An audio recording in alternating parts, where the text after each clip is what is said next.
नमस्कार, बहुत बहुत स्वागत है आपका ज्योतिष मार्ग में। आज हम बात करने वाले हैं 16 संस्कारों के बारे में। संस्कार शब्द क्या है? आज के परिवेश में अगर देखा जाए तो संस्कार आपके बिहेवियर को दिखाता है, आपके व्यवहार को दिखाता है। आप किसी से अच्छे से बात करते हैं तो लोग कहते हैं आपका व्यवहार, आपके संस्कार बहुत अच्छे हैं। यानी कि आपके परिवार द्वारा आपको जो नॉलेज दी गई है, आपको जो एक प्राथमिक ज्ञान दिया गया है, संस्कार दिया गया है, उसकी सब तारीफ करते हैं। लेकिन अगर हम हिंदू शास्त्र, जो हमारे शास्त्र हैं, उसके बारे में अगर बात करें तो 16 संस्कारों के बारे में बताया गया है। 16 संस्कार जो हमारे जन्म से लेके मृत्यु तक के चरण को अलग अलग वर्गीकृत करते हैं। यानी कि सबसे पहले जो संस्कार आता है वो आता है गर्भ धारण संस्कार। जब हमारी माता के गर्भ में अंश उत्पन्न होता है तो गर्भ धारण संस्कार होता है। उससे तीसरे महीने में पुंसवन संस्कार होता है, जो माता पिता यानी कि जो शिशु गर्भ में है उसके माता पिता उसके अच्छे जीवन संरक्षण के लिए, गर्भ काल में उसका जीवन अच्छे से रहे, उसके लिए वैदिक मंत्रों द्वारा जो पूजन करते हैं वो पुंसवन संस्कार होता है। क्योंकि इस समय तीसरे महीने में बच्चे के शरीर की रचना आरंभ हो जाती है। इससे आगे जो संस्कार आता है वो सीमांत नयन संस्कार आता है, जो छठे महीने में, गर्भ काल के दौरान ही जो छठा महीना होता है उसमें सीमांत नयन संस्कार होता है।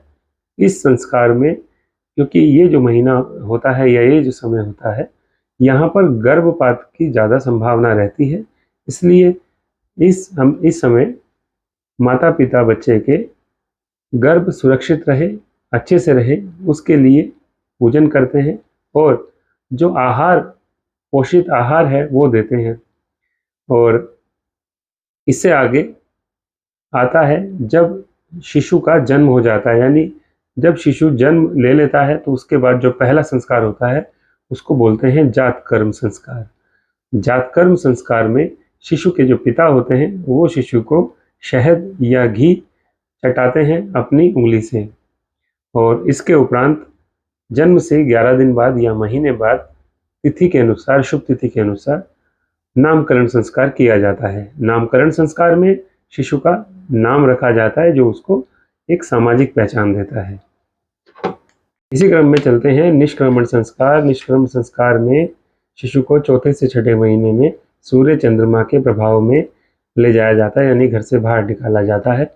छठे महीने के बाद होता है अगला संस्कार, जो होता है अन्नप्राशन संस्कार, जिसमें अन्न का भोग शिशु को लगाया जाता है। इससे आगे चलते हैं तो आता है चूड़ाकर्म संस्कार।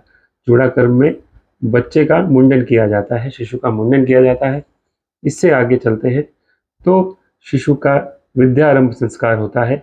विद्यारंभ संस्कार में प्राथमिक रूप से पहली बार शिशु का विद्या से परिचय होता है।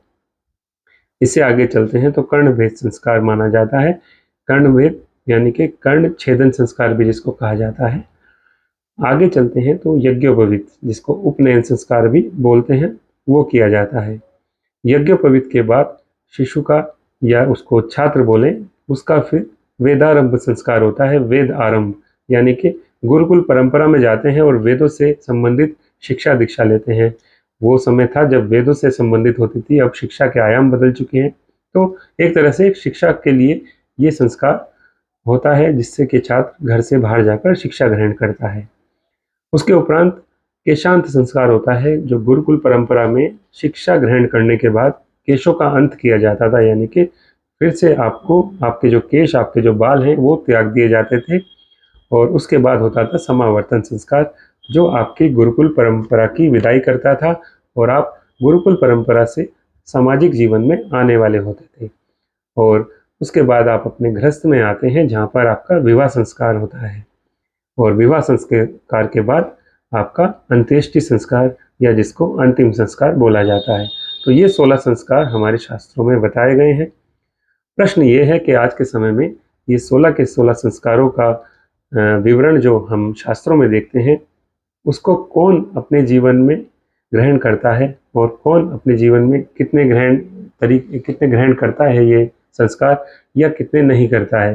कुछ संस्कार तो अभी भी हमारे धर्म और शास्त्रों में हैं और सामाजिक जीवन में चलते आ रहे हैं, लेकिन सभी संस्कार सभी लोग अपनाएं ऐसा अब नहीं देखा जाता। तो ये 16 संस्कारों का परिचय हुआ। धन्यवाद।